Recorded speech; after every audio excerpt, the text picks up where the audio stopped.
precisaria ser melhorado, Uhum. e para que, de modo que o desfile do ano subsequente seja, evidentemente, sempre melhor do que o do ano anterior, que é Certo. essa sempre a perspectiva. Sim.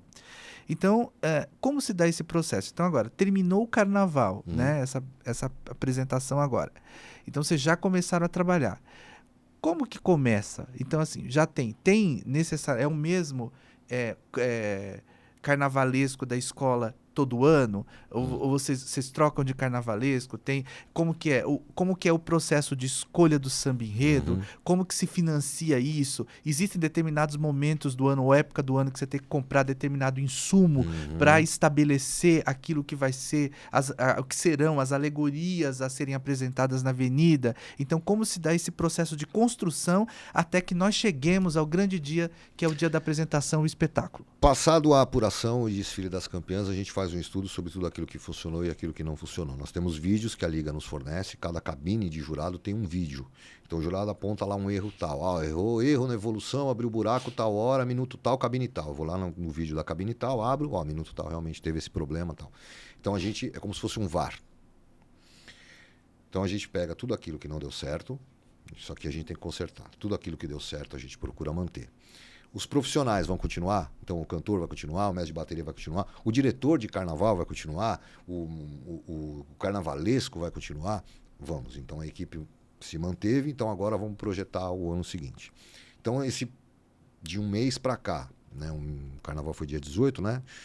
Então de um mês para cá, do que a gente vem falando? Passada essa parte de estudo no que funcionou e o que não funcionou, nós vamos traçar a estratégia e todo o projeto para o Carnaval de 2024.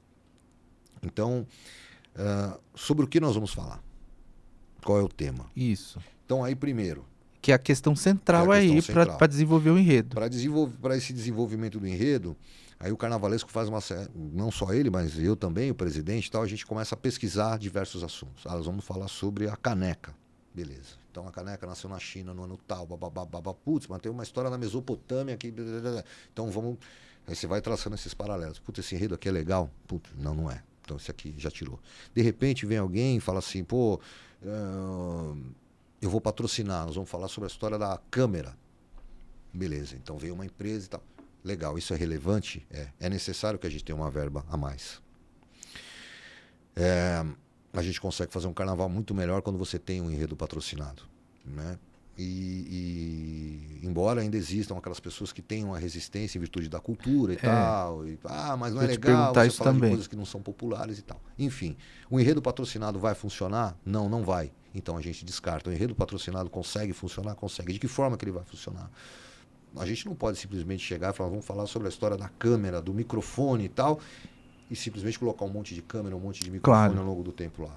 Né? Tem um processo criativo. Se a gente fala sobre câmera, por exemplo, eu tenho que trazer o olhar de quem está do lado de lá e do lado de cá da câmera, de que forma a gente vai tratar isso e tal. Então você monta toda uma história, uma lenda, muitas vezes acaba se tornando uma lenda, para que você trace esse enredo. A partir do enredo, é isso? É isso. Agora vamos partir para o samba.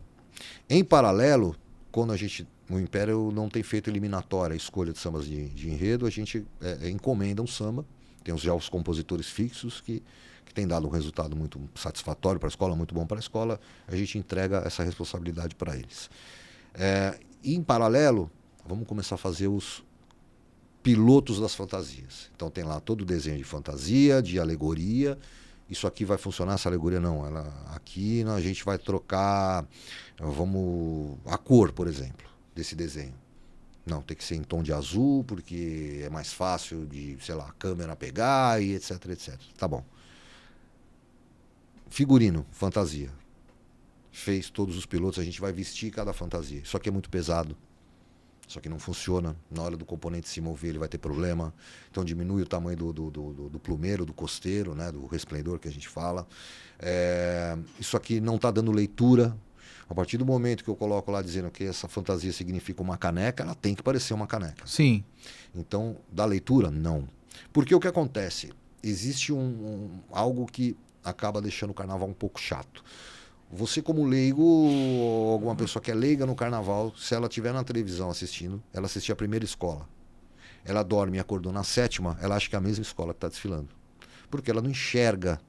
A transmissão não tem sido também muito legal. Ela não enxerga algo assim de leitura naquilo que você está falando. Então, a fantasia tem que dar leitura, carros tem que dar leitura, você tem que entender a história a partir daquele momento. É um grande teatro. Existe a trilha sonora que o cara está fabricando, ele está fazendo para a gente. Existe o cenário, que são os carros. Existem os figurinos, que são as fantasias. Existem os atores, que são as pessoas que vão vestir a fantasia. Então, tudo aquilo precisa funcionar junto, numa engrenagem. Aprovou tudo aquilo, inclusive a parte financeira, porque essa fantasia aqui, de repente, está muito cara. Sim. Não, essa fantasia aqui está muito cara, muito acima, vamos trocar por um material mais barato. Beleza? Então vamos procurar lá um material que seja alternativo, tudo bem. Funcionou? Tá tudo... É desse jeito que nós vamos? É. E o samba, tá pronto? Tá. Então vamos começar nossos ensaios. Então, a partir do momento que começam os ensaios, a fábrica que a gente fala, né, que é o barracão, está produzindo tudo aquilo que vai acontecer no dia do desfile. Então, essa engrenagem, para funcionar, tem que estar tudo muito... Cronograma o tempo todo. Sabe? Você tem que saber qual, de até dia tal, esse carro tem que estar pronto. E quem controla isso diretamente é você? Nós todos ali. Nós temos o financeiro, que é o Marcos, tem o Vinícius, que é o diretor de barracão, o próprio presidente Alexandre, o carnavalesco, eu. Essas coisas a gente vai olhando.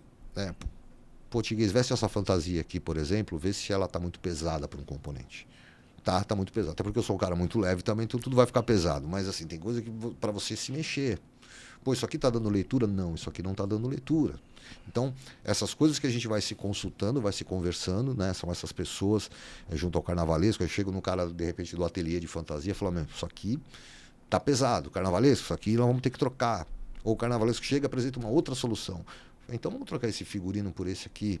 Eu me lembro um ano, aconteceu uma coisa muito engraçada. Nós íamos falar sobre o cinema. Falamos sobre o cinema.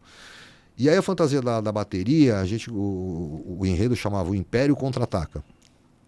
Então era toda a história do cinema, e no final vinha uma grande nave lá do Star Wars e tal. E o carnavalesco fez uma brincadeira com Star Wars, falando, vamos colocar lá os personagens do filme na bateria. Né? Então, eu esqueci o nome daquele personagem que é branco. Tem o Darth Vader, que é todo preto, e o branco lá, eu já lembro. Stormtrooper. Vamos colocar ele lá todo branco, beleza. Tinha muita placa de acetato nessa fantasia quando fez o primeiro figurino. Então, ele limitava o movimento do ritmista. Aí eu tive uma ideia, falei, Flávio, que era o carnavalesco na época, vamos fazer de espuma, cara. Tudo de espuma, placa de acetato aqui, poucas placas aqui, o cara tem movimento. Falou, genial, vamos fazer. Aí veio o mestre Zoinho, o mestre de bateria, para ver.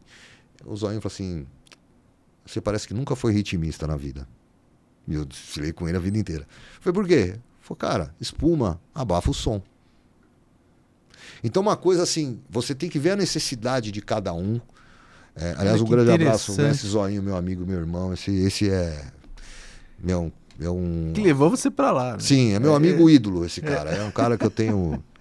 E aí, cara, então tem coisas que você vê conforme a necessidade. Né? Então, isso aqui não vai funcionar.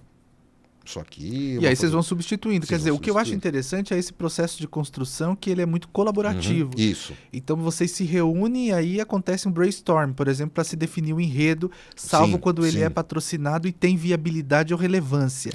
Mesmo assim, acho que até mais quando é um enredo patrocinado, esse brainstorm é mais importante.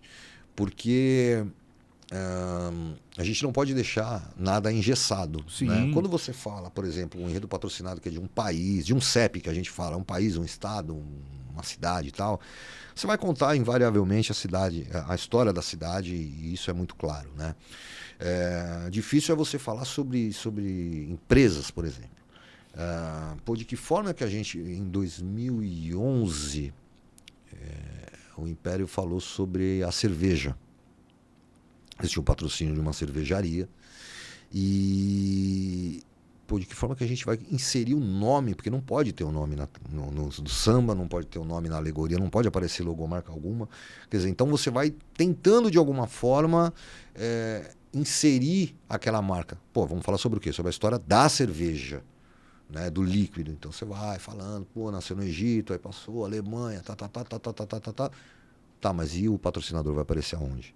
De alguma forma ele tinha que aparecer. Então você vai, através de uma contando alguma história, fazer com que aquilo apareça. Servindo cerveja no barracão. Mas não, são várias ações antes, mas no desfile você precisa ter algo que a tal da mensagem subliminar, sabe? Sim, Aquele perfeitamente. gatilho que o cara vai dizer, pô, mas Sim. como? Na verdade, essa mensagem tem que ser inferida, ela não pode ser escancarada, porque isso, Sim. inclusive, é proibido. Sim. Né? Até por conta da questão do regulamento Sim, mesmo, sim. para a realização dos desfiles. E é coerente também, porque senão acho que descaracterizaria um pouco aquilo que é a essência desse trabalho que vocês realizam brilhantemente, de construir uma grande ópera a céu aberto, com aquela harmonia, com aquele som, com aquela energia que vocês apresentam anualmente.